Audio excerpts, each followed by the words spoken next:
Spoštovane gledalke in gledalci, pozdravljeni v novi oddaji Duh veje, kjer hoče.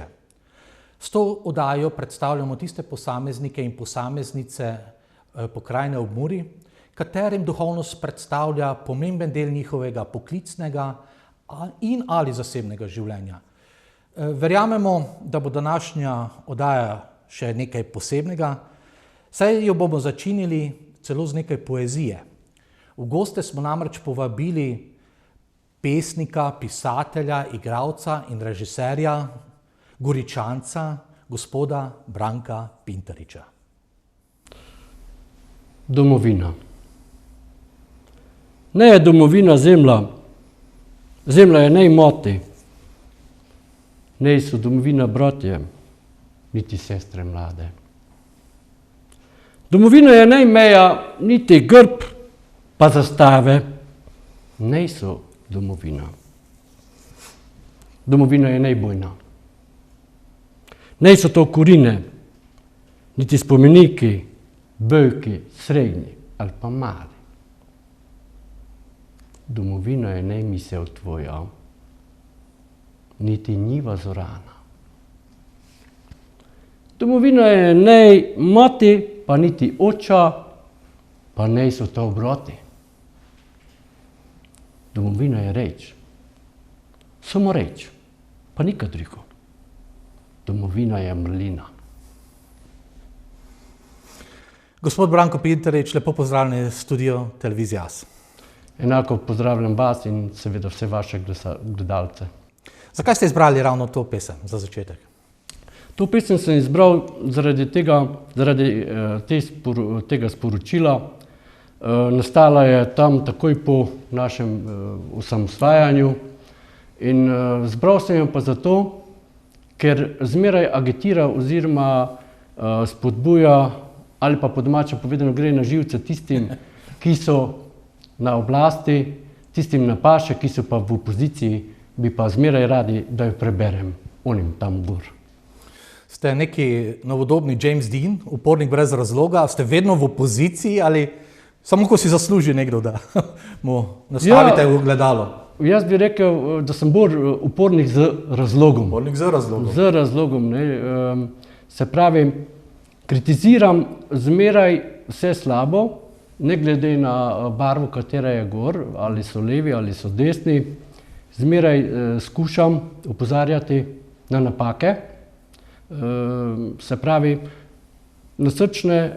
to so srčne zadeve, se pravi, kakor jih sam čutim in kakšen imam odziv od okolice. Vendar opozarjate na napake, se pravi, ločujete med prav in narobe. Kje je vaša ločnica? Kdaj je nekaj prav, kdaj je nekaj narobe? Kaj je tisto, kar vas najbolj moti, boli ali na kak način ločujete krivico od pravice? To je res, ne, to je malo tistega Ernesta Che Guevara noter, se pravi, ne, če te krivica boli, ja, si moj prijatelj, ne. In v tem seveda imam neko tako Robin Hoodovsko, zorovsko dušo, katera se postavlja zmeraj na tisto stran, ki je zapostavljena, ki se je grodi krivica. Krivica je predvsem pri meni temelj poštenja, se pravi spoštovanja, človekove osebne svobode, se pravi, to mi je predvsem. Se pravi, vedno simpatizirate nekako z podrejenim, niste kimavec, zgolj da bi pridobili na položaju, ugledu, niste kimavec. Nikakor ne. Komolčar, še manj.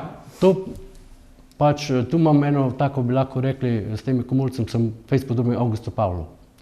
Avgust Pavel je bil, se pravi, izredno sposoben človek, nikoli pa se ni za te svoje se pravi, zaslužene pravice, ki bi jih lahko imel in tudi mesto, nikoli se ni boril na tak način, da bi pač skušal prodati v končni fazi zaradi koristi, osebnih koristi, sam sebe, da bi dosegel pač neki cilj.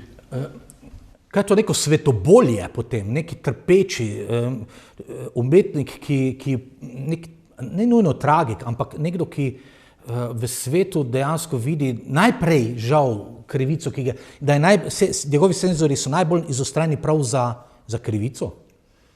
Ja, mislim, da je tu moram iskati te temelje v krščanstvu. To je tista moja temeljna nota osnovne vzgoje, družina. Tako. Se pravi, kjer smo probali oziroma poskušali z vsem tem ozavestiti Kristusa. Aha. Kristusa kot človeka, ki je govoril resnico in je bil predan resnici. Ne glede na ceno, ne? Cena ni... Resnica do konca. Ultimativna resnica. Tako. Nimam kaj dokaj. In zdaj, on je bil toliko, da ga je bolelo, mislim, da je trpel za svetoboljem, ne, ta Kristusova drža. Se je videl tudi dobro, ne, šel je na poroko v Kani Galilejsko. Ampak, če želiš svet spremeniti na bolje oziroma pustiti ga boljšega, kot si ga našel, ne, dejansko moraš imeti odprte te tipalke za popravljanje slabega, ne, oziroma ja, gledajte, kot umetnik, kot pesnik, morda ste našli tu svoje orodje, ali? Tudi.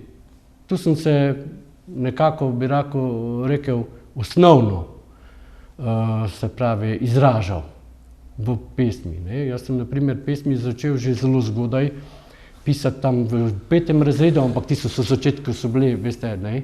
Otroški, primerne stvari. Ljubezen, ne? Ja. Ljubezen začelo se je sošolke in je to, ne? Potem kasneje, v puberteti se je pa to čisto obrnilo, ker je prišlo do enega tega revolta, dojemanja sveta. Sam sem imel pač to srečo, da sem v družini 4. po vrsti, najmlajši sin od 4 sinov in sem imel seveda v najstarejšem bratu, potem seveda drugem bratu in tretjem, sem imel vse neke vzore oziroma vse se jih lahko prekopiral pa gledal, kaj delajo. Ne? Moji bratje so bili že takrat izredno izobraženi, najstarejši je študiral pravo, ga seveda uspešno končal, diplomo je imel 10, celo 9,4 je imel povprečje, ker je težko na pravo. Ne? Potem drugi brat je študiral zgodovino v Ljubljani in sociologijo, prepotoval cel svet. Se pravi, da sem imel neverjetno veliko zahtevo za svojo izpopolnjevanje, izobraževanje oziroma svoje cilje. Potem vidite, da je to, ko ste rekli, družinsko okolje, najprej starši, ne? Če so vam prenesli Kristusa, krščanstvo, te maksime krščanstva, potem pa tudi vpliv sorojencev, bratov, sester, kako to potem nekako sooblikuje držo vsakega posameznika. Saj eden je šel potem, ko ste rekli, v pravo, drugi v zgodovino, vi v umetnost.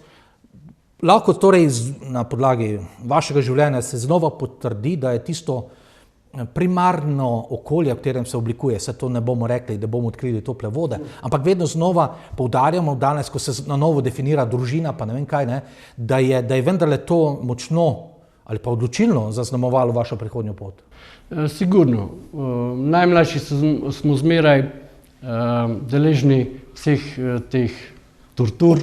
Pa tudi ugodnosti. Pa seveda, pa ugodnosti. Naprimer, smo bolj razvajeni bili. Ja, sigurno. Naprimer, mama je zelo čvrsto sta držala z očetom prva dva. Se pravi, nidva sta takrat živela v Beogradu, 4 leta sta bila v Beogradu in 1 leto sta bila pa potem še v Sarajevu. Moj oče je bil pionir v Murski Soboti, potem kasneje v ogrevalni tehniki, se pravi v takrat je to bilo še novo, ne? Ja. To je bilo čisto nova zadeva, sploh še nihče ni delal. V bistvu je moj oče bil prvi, ki je na Blisku tedanjem uvedel centralno ogrevanje. Ja. Kar se nam zdaj zdi, mislim, že samoumevno, oziroma da lahko tako kasno prišlo recimo tudi v te prostore nekaj, kar se nam zdi trivialno danes. Ampak nekdo je moral tudi to pripeljati, ne? In vi ste imeli očeta, to je tudi razlog za ponos bil, ali kako? Ja, sigurno, ne? Moj oče je bil precej, lahko povedano, razgledan. Mislim, da je najlepše tako povedan. Pa tudi mama in seveda moji brati, ki so prišli iz Beograda, nihče ni govoril niti slovensko, niti prekmursko. Ne? Če glih smo mi vsi prekmurci, pa Slovenci. Ne? Ja. mislim, najstarejši je celo bil tam že 6-7 let star je bil, ker je prišel vsem v šolo in je imel, se pravi, čist srpski govorni aparat, ne, srpski moram povedati, pa isto, se pravi, drago, ne.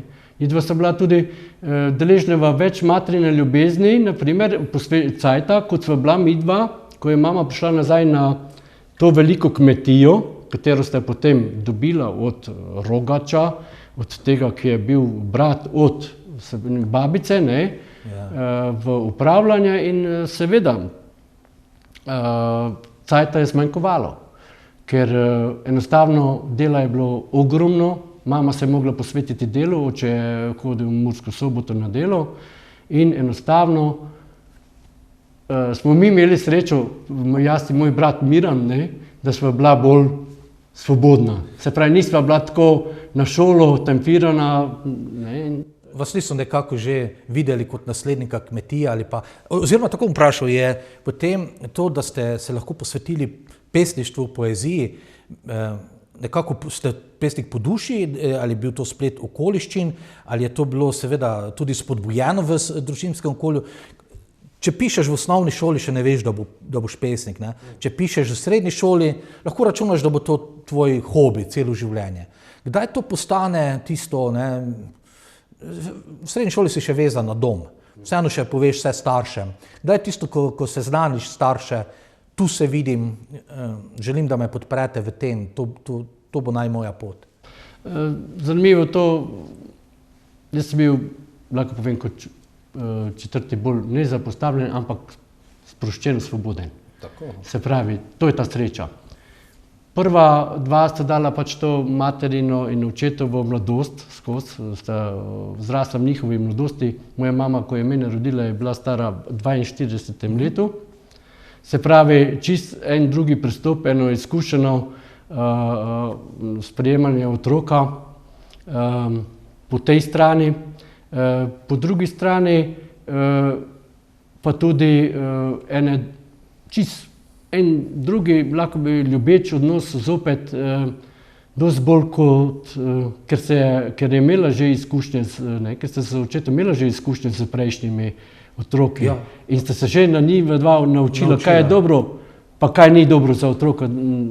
Torej to, da ste bili četrti oziroma nekako vam je omogočilo to svobodno okolje, da ste se lahko izrazili ravno tam, kjer ste se želeli, ne? Ja. Potem tudi kot pisatelj, režiser, igralec, ne? Kot otrok, naprimer, mama meni zmeraj rekla, ja, ti si pa zdaj tak, ne, sposoben, pa tako pa vrišeš, pa to boš ti, boš vse super. Spodbuda je bila genialna. Ampak pri meni je bilo to padlo na čist, ne, na ena druga tla, ker sem bil že skoraj doktor, ne, takrat. Mislim, kjer hecam se, ne. Sem preveč pametnega, že pameten sem prišel v šolo, se pravi, kdo bo še kaj šolo delal, ne.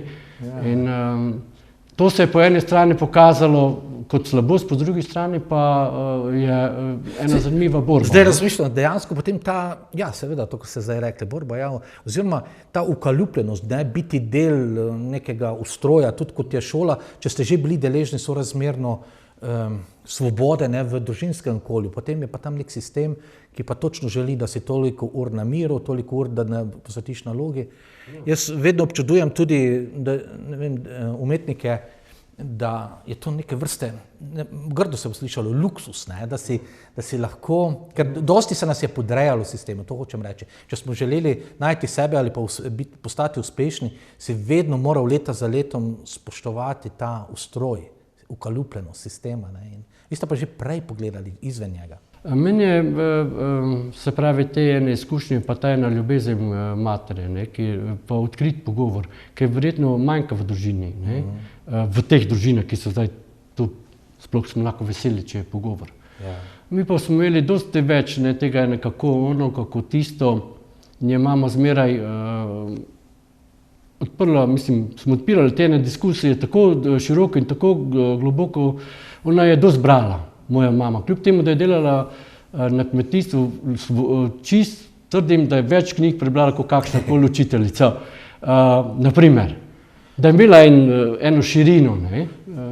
To je zanimivo, ne? Da ravno razmišljam tudi, ko se včasih nehote razvija pogovor na to temo, da je to ljubezen do slovstva, ne, verski tisk je takrat držal predvsem to, tudi narodovo zavest, ne, ampak da so starejši cenili, ne, te večernice, ko so bile, ali pa tam na prelomu iz 19. 20. stoletja, koliko izdajanih knjig je bilo, ki se nam zdaj zdijo, ne vem, ko mladi že težko berejo sploh, da so, zadnjič sem slišal, da je eno deklece vzelo časopis v roke, pa ni vedelo, kaj je časopis, pa hotelo kot po računalniku ali kot z palcem podrsati, da bi šlo naprej.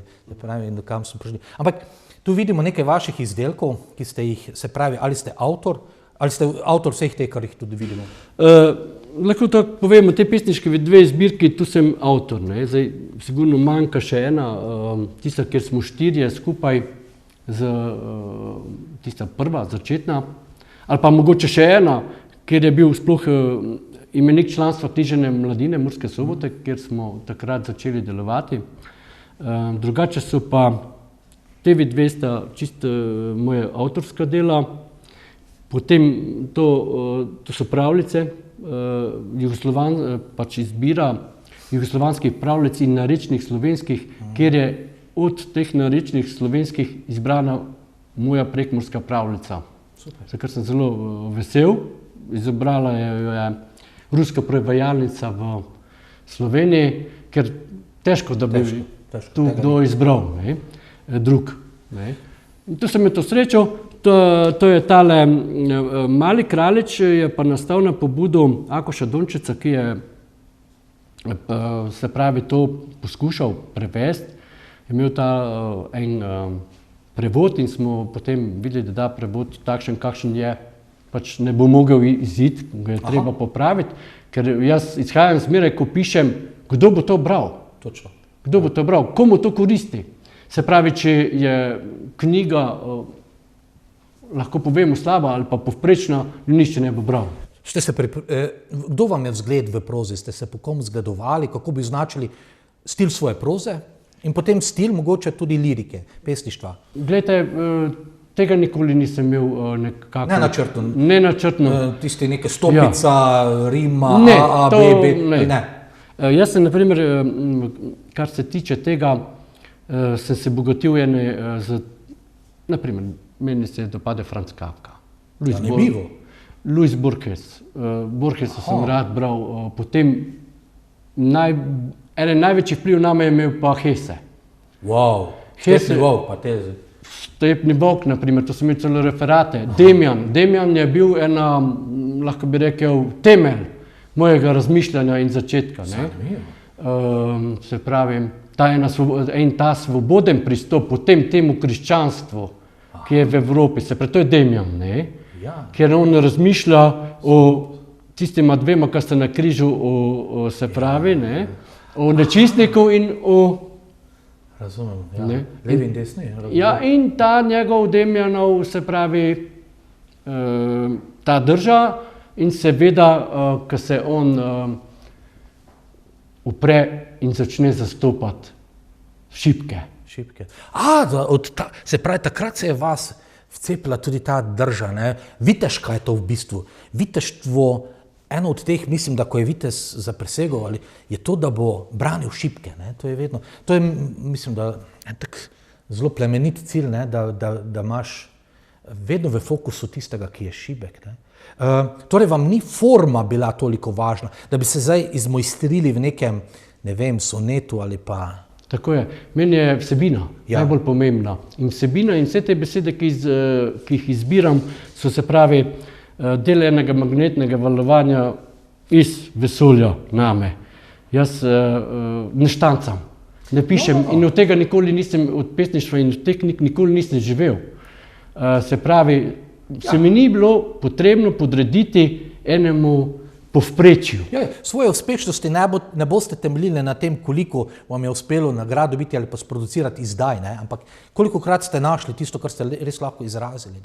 Glejte, meni je, na primer, zdaj tako, da malo skočim, največje veselje, ko pridem pa berem, na primer, zadnjič sem bral tam v Križevcih pri Ljutomeru, pri gospodu Juraku, sva midva imela tale Mislim, on je imel ta Repanonija, ima zmeraj ta festival, pa me zdaj že kar parkrat povabil, pa pridem tjam, pa berem te svoje pesmi. In najbolj vesel sem, ko grem med ljudi, pa ljudje pridejo, pa je kako dobro. Zadnji sem celo doživel hvala. Ja. In vam povem, po kakšen nagrad bi jaz rabil.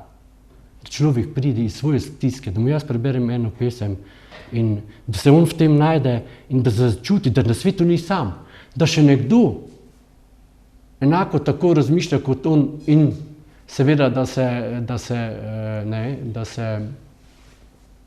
se pravi, upa povedati. Enkrat sem slišal eno, definirati umetnost je težko, ampak nekdo je menda rekel, da če je umetnost to, če uspeš vzbuditi občutenja in čutenja pri poslušalcih, gledalcih, recimo, če gre za neko likovno delo, ki jih je imel avtor sam. Se pravi, če ta prenos, transfer tega čutenja pri avtorju se prenese na poslušalca ali pa na gledalca. Se strinjate s tem ali kako bi vi probali definirati umetnost? Zelo, naprimer, gledajte, jaz sem imel v začetku, jaz sem z tiste generacije, ko je bil tale punk pri nas na Višku. Punkarti. Ja, punkarti, pa naprimer mi smo kakšne Sex Pistols, Sex Pistols pa to vse. Ampak je bil to eden upor in kritika oblasti. Jaz sem ga na ta način punk doživljal. Jaz punka nisem doživljal kot razbijanje neke agresije pa totalne anarhije, ampak kot kritiko. Da se odprto reče, nekaj ne štima, nekaj ne gre. To, ja, točno to. In meni je, naprimer, jaz sem takrat v začetku, ko sem jaz začel pisati v tistem svojem krožku, ko smo bili na srednji šoli, te mentori pa to, sem jaz, naprimer, prinesel te svoje pesmi, pa mentor bere, pa prej, čuj, pa to je WC poezija. Ja, WC poezija. To je WC poezija. Sem rekel, pač, dobro, tako pišem, zdaj WC poezija. Ja, pa moja. Ja, nisem pač nič mogel povedati. Nisem zdaj. Imel sem pa tam, seveda, v tem krožku je noter bilo 5, 6 ljudi, žensk, moških, ki so vsi bili odlični že se pravi, v izobraževalnem sistemu so imeli dobre ocene. Jaz pa tega nikoli nisem imel. Naprimer, to mi ni bil prioriteta, ne vem, za kako. In so pač tudi moje pesmi poslali naprej v pionirski dom in potem so mene poklicali, pa so se vsi oni z mano pelali, kako je meni to bilo lepo. To je bilo prvo eno tako priznanje, katerega se pa odkrito povem, takrat nisem zavedal. In je bilo to fino. Niti nisem bil, naprimer, neki nadut zaradi tega, ali karkoli, sploh nič. Bolj sem imel probleme, zdaj bo treba pesem prebrati pred audiencijo, ki je bila polna dvorana. Nekaj intime mora ohraniti, po mojem, umetnik, da bi bil zgolj ekshibicionist, da mi je to primarno, da gledajte mene, to je dan danes v tej dobi, ko pravijo, da postajamo narcisi in ko vse te socialne medije imajo. Zakaj nas tako zasvojijo? Ker je ta takojšnja zadovoljitev, koliko všečkov si dobil, koliko jih je me pohvalilo, koliko sledilcev imam. To ne rabite vi, nikoli niste hlepeli za tem, da bi imeli, ne vem. Najbolj zanimivo je bilo to, ko si bil fejs dober. Ja. Ko si fejs dober, ti so vsi tiho. Ja, pa te sam gledajo. Paradoks, ja. Ko jim sedeš noter, mislim, Tisto je največje neko priznanje. Tisto je kar že navadno. Ker ti imaš, naprimer, ko te hvalijo, oziroma ko te sprejemajo za sebe in to, potem njim nisi navaren, oziroma si njim ljubek in oni se lepo z tistim svojim egojem sedijo na tiste imene. Če pa priješ tako, naprimer, kot prije Pintarič. Kot pride Pintarič. No, to ste zdaj lepo rekli. Kot pride Pintarič, ste lahko našli to, kar je vaše, moje. Pintaričevo je to. Ne gledam zdaj, da je to. Ne gledam to in zahtevam. Zdaj druge neko kopijo, da boste uspešni. In najlepše je to, ko vsak začuti Pintariča v sebi. Ja, ve kaj. Tudi on je Pintarič, se pravi, kakorkoli se piše. Ampak če mu to paše, če je to, te pa je dobro, te pa mi lahko diskutiramo, smo mi lahko kritični, mi lahko popravljamo svet, nekako, oziroma delujemo dobro. Ne mislimo nase, samo nase, Bog ne daj. To je konec. Dajete svoje, ne pa nekih plagijatov. Ampak bistven motiv, zakaj smo vas danes povabili v studio, je vendarle ta knjižica, ki ste jo izdali še z 2, ne, o tem boste sami nekaj več povedali. Gre za molitvenik, ne, Jezus moj tovariš, ne. Pa bi vas prosil, ne, mali katoliški molitvenik za slovensko ljudstvo, med Mirov pa Rabov. Pa bi vas prosil, da nam ga malo predstavite, zakaj ste se za to odločili, predvsem to, in kako ste uspeli to tudi realizirati do konca. Molitvenik je ena večna stvar in ena primarna stvar, je ena stvar, s katero se je ljudstvo pojavilo. Mi obstajamo, mi smo, mi imamo svojega Boga, mi molimo, mi govorimo. Mi govorimo in to je tista ena Kristusova, to je en tisti Babilon, ki se je zmešal, ampak se je zmešal zaradi tega, da se je vsak narod lahko izjasnil v svojem govorenju. Tudi to je ena tajna tega. Se pravi, da ozavesti tisto vibracijo tistega okolja, kjer je. Naprimer, tale ruska prevajalnica, ko je dala, niso mogli verjeti, da na enem takšnem majhnem prostoru, kot je Slovenija, obstaja toliko dialektov, narečij. To je nemogoče. So rekli, pa kako je to mogoče? Vidite, ta čudežni prostor našega bivanja, ta Slovenija, se pravi to Prekmurje, to je neverjetno, to se nekdo ne more zamisliti, kakšno magnetno polje je tu, da mi z svojimi glasovami tako fantastično vibriramo v prleščino, v prekmurščino, v dolenščino, notranjščino, gorenščino, primorščino, da ne bom koga izpustil, naj me ne zameri, ampak to je Slovenija, to je tista prava slovenščina, ne ta uradna, ki nas dresirajo in nam potem dajo v kalup in nam klestijo vse, kar je naravno. To nam tudi tujci priznavajo, ko nas poslušajo, da ima to nek zven, nek svojstveno, tako kot ste rekli, vibracijo. Prekmurščina gotovo, bom rekel, kot če smo malo lokal patrioti, še toliko posebej z vsemi temi tudi öji, ko jih imamo, ne. In zato je tudi verjetno, da je motiv, da se napiše v prekmurščini. Soavtorja, naj rečem, Akoš Anton Dončec, ne, in dr. Vinko Škafar. Kako ste se vi trije, recimo, našli med sabo? Najbolj zanimivo je bilo to, vse je kriva ta knjiga. Vse je kriva ta knjiga. Samoksuperijev mali Kraljevič. Kraljič, ne. Ko smo mi delali to knjigo in ko smo imeli prezentacijo, smo bili povabljeni tudi v Maribor na univerzo, kjer smo to predstavljali. In takrat je prišel gospod Vinko Škafar, ki ga je seveda povabil Akoš Dončec, ker on je z njim dosodeloval. Sta se tudi osebno poznala pa tak in se mi tam srečamo in jaz dam eno, to je podzavestno zdaj. To je tisto, kar jaz vem. Zanimivo, ja. Ker on dva ne vesta.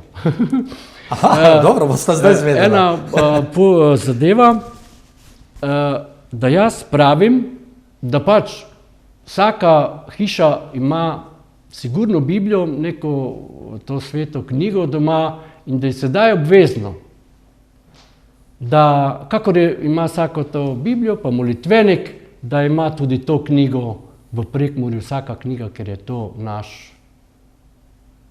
naša knjiga, kjer smo pač prekmurščino poskušali napisati v najvišji možni obliki. Je sooblikovala našo identiteto, ne, ta prekmurščina, da smo to, kar smo, ne.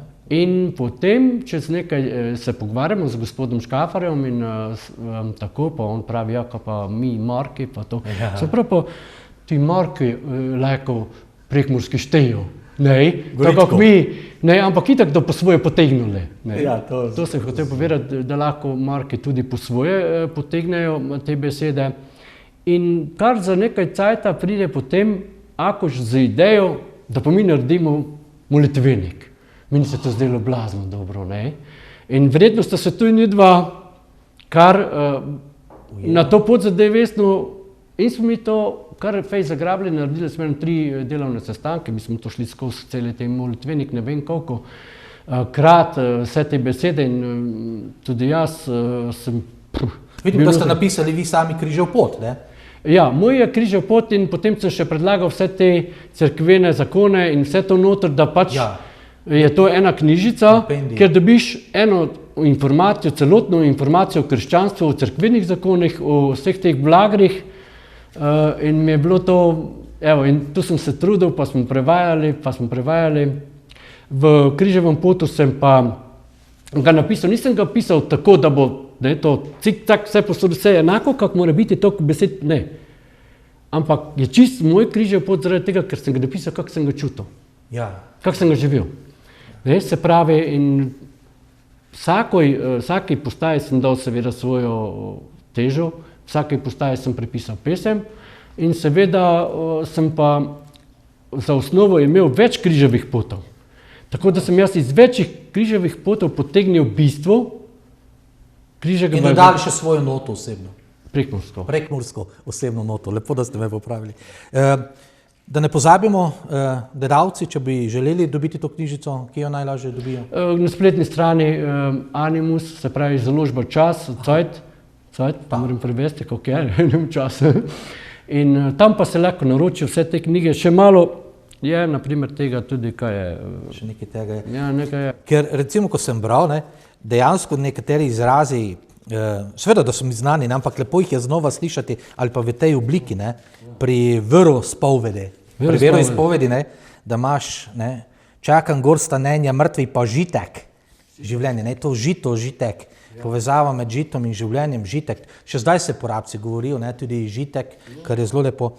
Štere naša pot, naš žitek, naša pot, naš žitek. Ja, to so vrgen v duja svetoga Gospoda životvornoga. Ja, lepo. Životvornoga. Životvorni, to je čudovito. Človek misli, da je visoka slovenščina, ampak mislim, da dejansko paše sem noter. Ali pa da je trpel mantrav. Mantrav se je pa bil pokopan. In mantravam se. So taki lepi, pa tu v črnom logi grejo. Ja, črnom logi grejo. Je pa ta razlika, zdaj, ker kot jaz izhajam z Markovskega, kot ste rekli, v bistvu z iste vasi kot dr. Škafar, in tale J pa G, lahko če za trenutek, ker je vedno Marke zanimalo tale gas na mesto jas, imamo J, odkot ta G, je to vpliv madžarščine? Po moje, gledajte, mi smo naprimer bili gor pod Žirsko. Pod Žirsko, vi ste bili pospodaj pod Zala. To je razlika bila, tu so oni nas malo, vi ste imeli večji vpliv od Zagreba gor, zato imate vi Markovska, poceljene trate, pa te hrvatizmu. Mi smo pa potem bili primorani za temi ljudmi, ki smo skupaj živeli, smo jih izobraževali, se pravi Mađare itak, pa Avstrijce. Recimo, na ta način, ker tu še kot malega se spomni tisto, mislim, da še, ali ima to Pradin v eni pesmi, Džabi džobu ku džejla, Džabi džobu ku džo. Džabi džobu ku gejla. Gejla, enkrat je dž, enkrat je g, lahko. Ja, naprimer v deli Goričkoga, naprimer, če greš proti Petrovci, imajo oni dosta na dž, džeste, pa dž, pa se pa, oni se bolje v tem takšnem govori, Ledavčari imamo pa zopet specifične svoje izraze, pa imamo dosta, naprimer, enih germanizmov, noter bi nekdo rekel, je pa to vprašanje. Kdo je od koga kaj vzel? Etimološko koren najti, Je pa Prekmurčan itak najbolj zanimiv zaradi tega, ker ima najglobši slovanski koren. Arhaizme se še najde, Totalno in vse posode so te osnove noter. To sem toliko krat že povedal, pa mislim, da tudi v eni od teh oddaj, da ko sem enkrat na Slovaškem bil, me je slovaški kolega razumel, ko sem rekel cintor, ljubljanski kolega pa ne. Ni vedel, zakaj gre, kaj je cintor. Je rekel on v angleščini, saj to je pokopališče, to imamo mi v svojem. Tako da ta slovanski most, ki nas je povezoval Slovaki zlasti. Drugače, zanimivo je še Goričko, ko sem še jaz bil, vedel sem za to, ampak osebno slišiš je vseeno malo drugače, da se tudi ženske lahko imajo za moškega. Jaz nekaj časa nisem verjel, da koga misli potem gospa, ko je tako govorila, tako da dejansko gre za arhaizme. Ja, to je mene presenetilo, ko sem prišel gor v Števanovce, ker jaz sem v Števanovci bil 4 leta kak režiser, sem delal pri Veselih padaših, in Joe sam bio, Tja sem šel, ne. Tja sem šel, In je bila ženska. mi je bilo to fenomenalno, mislim, neverjetno. Pa še ena zadeva, kaj je moja teta, sestra od moje matere, govorila Na ta. tja sem, ne. Ker so moški, mislim, ker so ženske imeli en takšen močen patriarhalni Tako. patriarhalni odnos, ne. To je fej zanimiva zadeva, ne. Gotovo. Se bo izgubilo na ta način, kaj predvidevate? Recimo, to, ko ste napisali prekmurščina, ta za koga je to pisana, ne? Recimo, to so že ugotovila, prekmurščino je težko celotno območje Prekmurja spraviti na en imenovalec, ali je to nižinski, gorički, vzhodnogorički, zahodnogorički, ker je tu veliko posebnosti lokalnih. Ampak vendarle, je prekmurščina, vsak jo dojame kot to. Vendarle, kdo bo nas nasledil v tem? Mi v prekmurščini ne bomo delali takšne krivice, kot so Slovenci naproti Slovencem. Se pravi, ko so napravili ukoloperani jezik, ker je bilo zelo malo prostora za prekmurščino. Če glih se iz prekmurščine bistvo vzelo. Bistvo je podvojina. Mi imamo miva, viva, njiva. To sem rekel enkrat davno nazaj, ko še vsi niso bili tako veliki prekmurci, kak so zdaj. Ne, pa si pišejo prekmurski. Pa še nišče nekaj sem jaz pisal, saj ne pravim, da nišče že prej ne, seveda, ka so, ali nišče ni tako aktivno omenil toga, ne. In sem pravil pač, ko je ta miva, viva, njiva, ne, to je beseda, to je netvorjenka, mi, dva, vi, dva. Aha. Ker je to tako močno zakoreninjeno, ta ljubezen dveh, ne, miva, viva, v prekmurskem jeziku, ker je to fenomenalno. Ne. Aha, zdaj razumem. Se pravi, da je to samo po sebi, ni sestavljenka iz To je beseda že. Uns zwei bi rekli, recimo. Ja, uns zwei, ja. Mi dva, ja. Miva, viva, njiva. Njiva. Zanimivo. Miva. Je čas za drugo pesem, mogoče? Bi lahko bil, ja. Izvolite. Ta bo zdaj v knjižni slovenščini. Ja. Nikjer človeka. 1000 belih ali, nikjer zdravnika. 1000 zdravnikov, nikjer človeka. Samo brenčači, brezčutni zombiji z maskami strašijo, s formularji eno isto pesem. V mrtva telesa brez srca so se spremenili. Ulice so polne ljudi in nikjer človeka. Ravnateljem šole so se ožgale. Učitelji so odpovedali se otrok. V višji plačilni razred so stopili. Kreda bela več po tabli ne škripa. Ugasnil smeh je na hodniku. Ni otrok, ni učencev, ni človeka. Palica za vogalom zdaj se lomi. Drago plačana bo molčeča bera. Narodu je polna mera. Polne ljudi so ulice in nikjer človeka.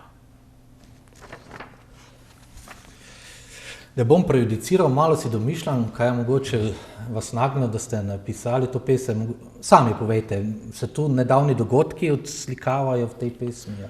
To je pač pesem stiske. Pesem stiske.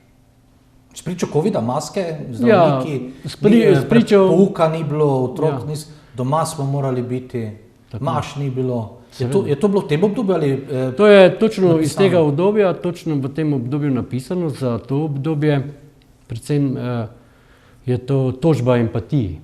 Ja. To je velika tožba empatiji.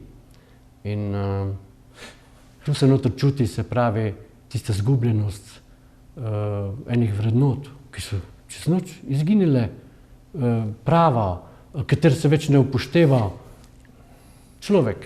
Ni človeka, ne? Zdaj se opravičujem, ker bom enih 2 minuti porabil, da bom sam nekaj povedal, ampak se mi zdi, da zelo sodi v ta kontekst, ki ste ga sami omenili, ni človeka. Namreč gledal sem eno nadaljevanko pred leti dolgimi, Brooklynski most, mislim, da se imenovalo, in govori o židovski skupnosti, ki je živela, pač se je preselila v Ameriko, dedek, starši, otroki, vnučki, in potem se je dedek, tale ruski žid, bahal, da je bil tudi že prej športnik in da je v Ameriki skupaj igral z nekim znanim športnikom, ki je igral bejzbol. In tisti znani športnik je ravno delil podpise na svoje kartice v neki trgovini oziroma v nekem klubu. In ta vnukec tega dedka je prosil, če bi z njim šel do tega svetovno znanega igralca oziroma v Ameriki znanega po podpis. In zamudita, gresta, dedek gre, zamudita tja in agenti že rečejo od tega igralca, ne, on konec, ura, minilo je, mali deček je pa jokal, pa stokal, ne, pa potem tisti igralec vpraša, kaj se dogaja, ne. In potem ta mali otroček reče, gledajte, ja, pa jaz sem prišel z dedkom, ne, pa prišla sva tako daleč, pa moj dedek je z vami igral, pravi, takrat so Rusi proti Ameriki igrali, pa poznata se, ne. Dedek je ves prebledel, ne, ker je seveda, on hotel samo ugoditi vnučku, češ, ne, kako je bil slaven, znan in je malce pretiraval, ne. Pa starostna razlika med dedkom pa tem igralcem bila prevelika, da bi kdajkoli igrala za nasprotni reprezentanci. Ampak kaj se je zgodilo? Tisti igralec bejzbola je malo zastal, pogledal dečka, pa pogledal tega dedka, ki je zraven stal cel bled in je rekel, oprostite, nisem vas takoj spoznal. Pa šel k dedku, mu dal roko, kako smo takrat igrali. Zdaj se še spomnim dobro te tekme, ne. Tisti dedek je samo pogledal, ne, odprl usta, tisti vnuček je pa samo tako gledal, oba. In potem, ko greta v stran, sem mu podpisal na kartico, greta v stran, potem je pa tale dedek rekel vnučku, tu malo počaka, ne. In dedek gre nazaj do tega igralca, pa je rekel, saj veste, da nisva igrali, je rekel, ja, seveda vem. Veste, jaz sem žid, ne, in obstaja ena beseda v našem jidišu, ne, pravi menš, človek, pravi, vi ste menš, ti si človek, vi ste človek. A je to to? To je tisto pogrešanje, se pravi, osnovnega razumevanja, naprimer. Mi smo kar hitro dosegli, da so, naprimer, frizerke, ne vem, kdo vse, so postali kontrolorji. Si se mislite? Njim je uspelo v kratkem spremeniti državo v koncentracijsko taborišče, kjer so preverjali en drugega, brez zakonske osnove, ki je bila določena, da morajo biti koliko 10% ali koliko bolanih in ne vem kaj, to se kar čez noč in to je vse šlo za denar. Ja. Kako se ta menš, ne, ta človek, človeško, hitro proda. Hvala, ja. Ni mi prišlo na misel, jaz sem hotel reči, mislim, ampak se strinjam, ne, zgubi, proda, zataji, ne. In kaj potem imaš, ne, kaj ti potem ostane? Ne, grozno, vam povem, skozi življenje smo šli, ne vem, kaj vse se nam je dogajalo. In če bi mogel še enkrat to ponoviti, bi bil enak. Bog ne daj, da bi se spremenil. Glejte, tudi če bi imel ekonomske koristi, pa vse drugo, pa ne bi imel sebe. Pa jaz ne vem tako živeti. Glejte, se to zopet svetopisarsko, kaj ti pomaga, če ves svet pridobiš, svojo dušo, svojo človeškost pa izgubiš, ne? To je tisto, kar so v začetku rekli temelje krščanstva. Ja. In gledajte, koliko jih je v cerkvi, koliko pa to razume. Včasih imaš občutek, da tistih ljudi, ki ne hodijo v cerkvi eni, imajo še več empatije kot tisti, ki so tam. Ja, seveda, žal, ne? Ker ti se moraš dopustiti, da ponotraniš te besede, ta Kristusova sporočila. Ne da jih samo kot papiga reproduciraš, ne? Ja. Da ga prodajaš, naprimer, da ga Kristusa poljubljaš, ne ljubiš, da si tisti Juda, non-stop pa držiš neko... Najbližje njemu za tistimi srebrniki.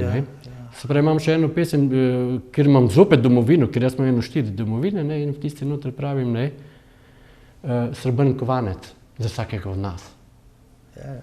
Prodali, kdo nas je prodal, koga smo prodali? Človeka, ne? Človeka. Mi smo prodali človeka in to je hudo, ne? Za takšen malih narod je to pogubno. Zato pa je, naprimer, en takšen molitvenik, kako to. Se pravi, temelj.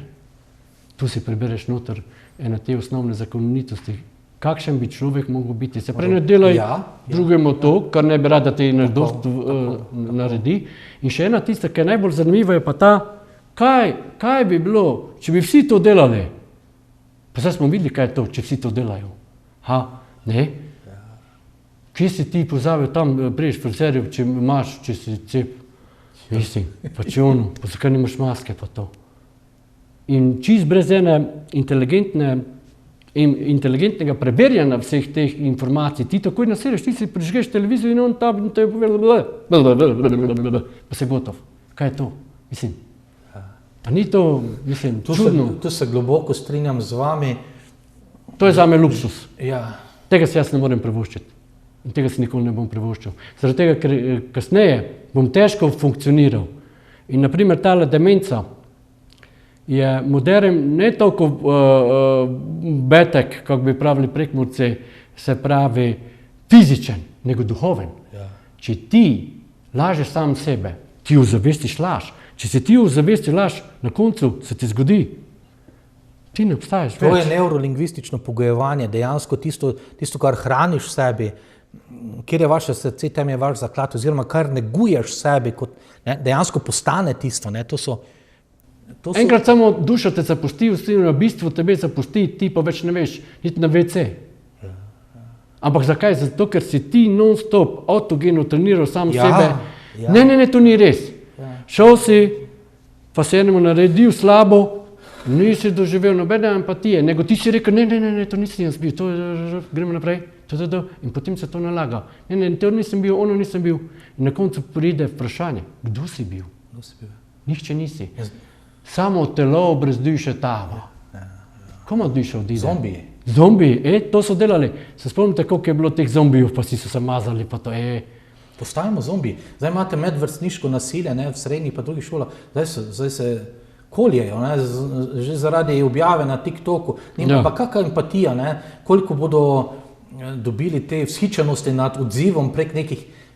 Kaj je realni svet? Kaj je realni svet, ne?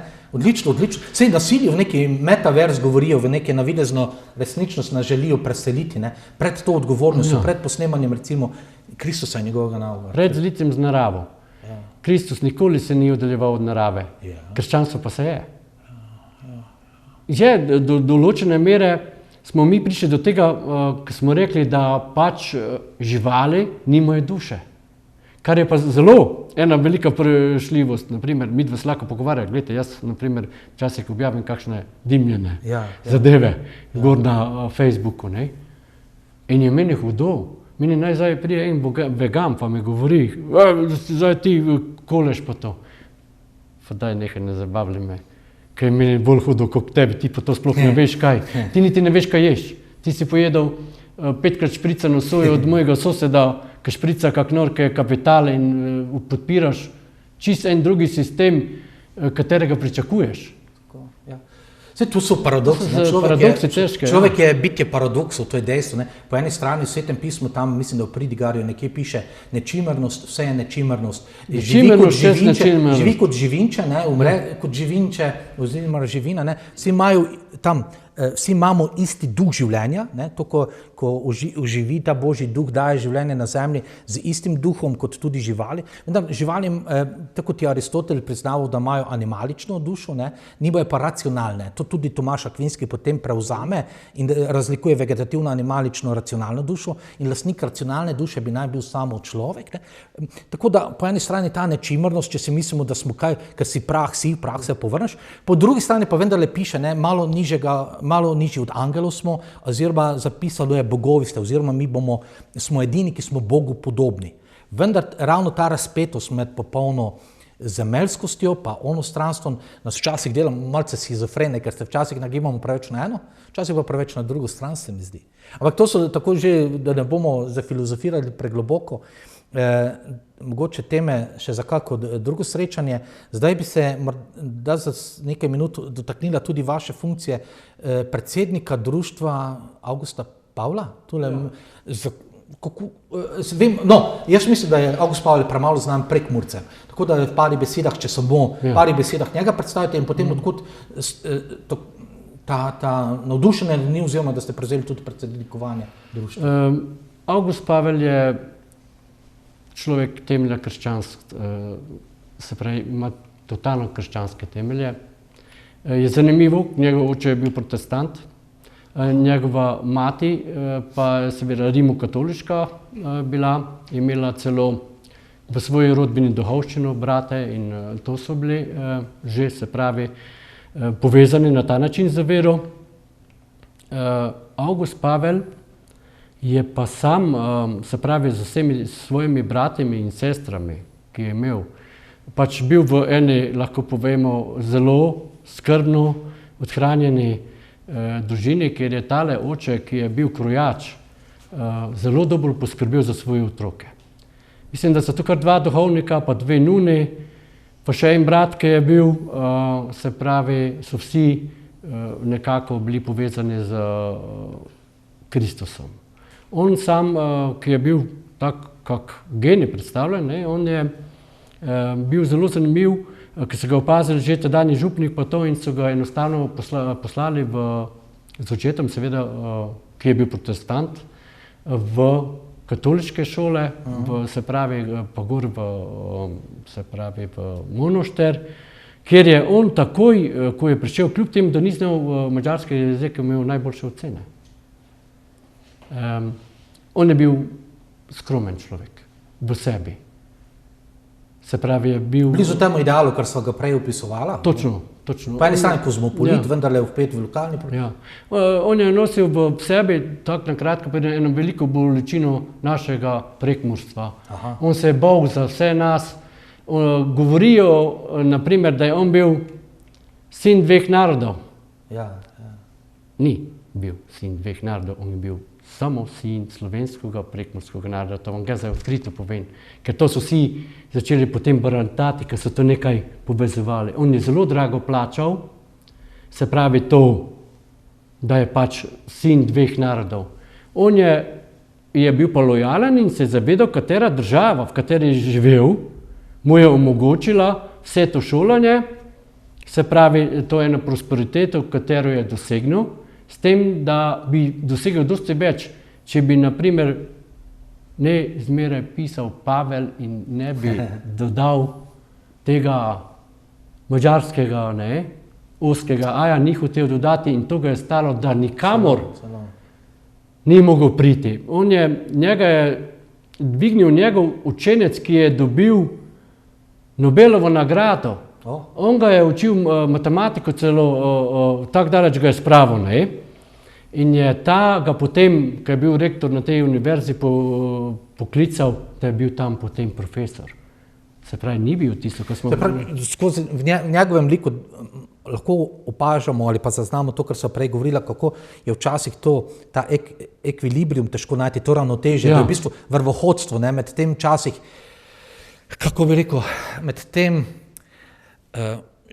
biti za kristjane rečemo, da smo v svetu, nismo pa od sveta, in da to je včasih težko.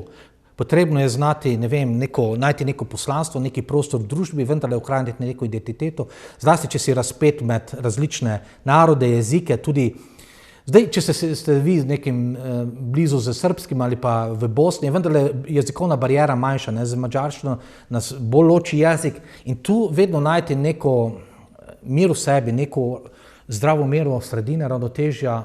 Mogoče je to naloga verjetno tudi društva, da promovirate njegovo življenje, delo. On je, naprimer, zelo ogromno dosti naredil, naprimer, za slovensko literaturo. Cankarja je, pravijo, celo v določenih merih dosti boljše prevedel kot original.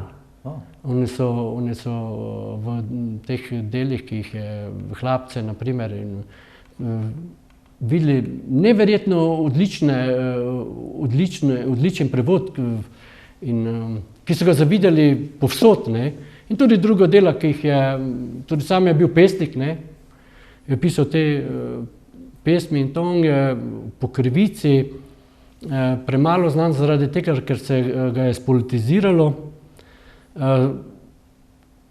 Govorili so pač, on ni hotel priti v Slovenijo, v Jugoslavijo, ko je pač ta država se spremenila v socialistični, komunistični sistem, ampak to je laž. Glejte, on je 46. januarja umrl, tu nekje, ne? Veste kaj, to je 45 konec vojne, on pa potem umre. Želel si je pa parkrat iti, prvo je hotel priti že takoj, ne? Tam za svojo ženo, pa žena ni hotela biti, ne? Ni hotela priti. Potem drugič je predtem, ko so prihajali Rusi, da bi pobegnil, čez pa bi bil... Zdi se mi, da nasploh je zelo nehvaležno delo, mislim, tudi zgodovinarjev ali pa biografov, ali pa odvisno je od trenutne klime, kako ocenjujemo tudi zgodovinske osebnosti. Včasih nam uspe to bolj pošteno, včasih ne, včasih bo šele čas pokazal. Ampak me veseli, da tudi nekdo zastopa, ne, tudi osebno za svojo integriteto, da se tudi ti pomembni, vendar manj znani Prekmurci, Pomurci poskušajo ustrezno promovirati v svetu. August Pavel je bil humanist, tega se moramo zavedati. To je pa nad levim in desnim, ker če sta leva in desna oba enega telesa... Na nek način, tako so prej rekla, menš človek. Tako in to nam manjka, zaradi tega, dokler mi nemo ljudje, ne bo August Pavla. Skrbite torej za duha zelo intenzivno, to je nenazadnje del vašega bistva. Skrbite tudi, pa menda tudi za telo. Ste na kmetiji, imate radi zemljo, tako da v tem vidiku vas tudi malo kdo lahko, kako pripravo, daje poduka, kdaj kaj sejati, kdaj kaj obrezati. Ora et labora. Ora et labora, stari benediktinski. To je, se pravi, sem imel to srečo, ko sem bil na kmetiji, ko sem se naučil, se pravi, delati. Delati je bilo potrebno, mama je imela po 4 krave, 4 krave včasih so bile dosti več, kot pa naprimer 20 krav, pa 30 zdaj, ker je bilo treba vse, se pravi, postoriti. In seveda smo otroci, ko smo prišli domov, nismo šli naloge delati pa tam, ampak so dobe in liste gor. Sem na njivi, vzemite lige, fiči. Moji brate so imeli še hujše, ne? In dva sta imela gor preži krovu, gor zime. Ora et labora. In smo vsi, se pravi, dobili en ta stik z zemljo. Močen, ne? Zamazani, zanojetami. Ja, sem se danes dolgo krtačil, verujte mi. Gospod Branko Pitarič, čas je prehitro minil. Vem, da je obema nama ljuba tema Prometeja, danes se je žal ne bova dotaknila. Veselilo me je, da ste lahko delili nekaj tudi svoje poezije z nami. Najlepša hvala in za konec nas počastite torej še z eno od vaših pesmi, prosim. Ja, imamo eno goričansko, katero sem napisal svojemu stricu, ki mi je pustil vse skrbi tega sveta. Goričanščina. Gre pa moj vujec stric brega. Gre pa moj vujec z brega, miva dva oba vrega. 4 vekši, što to zna. Lekarka pred tisti, 4 več vrojšega ima. Z vsemi žalbami vnamazaneva, prefriganeva en za drugega, prefriganeva en za dva. Foliški vujc, to na sebe misli, me ne zabere. Za mene se odloči. Gor po bregi, pod rokov, skozi trnje, mimo stare gruške, sonce doide. Tu na toj poti je bila meja. Vlej si pa vtič popevle. Že dolgo on sam sebe fučka. Ne čuje ga stric, ga to ne vneja. So te gruške gli nejzagesti, so te gruške nej bog ve kaj. Šnop speli. Sučanog davno, dedi moj pravli. Kak pa človeki, da dobro zača iti, to krata naditi. Tokni mi pa stara koža prof pride, prof njemi poše. Da pa Božja siva je fejs duga. Dole cigne, pa na vsako rit poše. Hitro človeka na kolena dene. Živ poč mrtev ne mreš biti. Trma sta se brani. Vse naj bo to, kak bilo je lani, če že Bog še ne more biti. To je bila oddaja Duh veje, kjer hoče. Vidimo se spet čez mesec dni.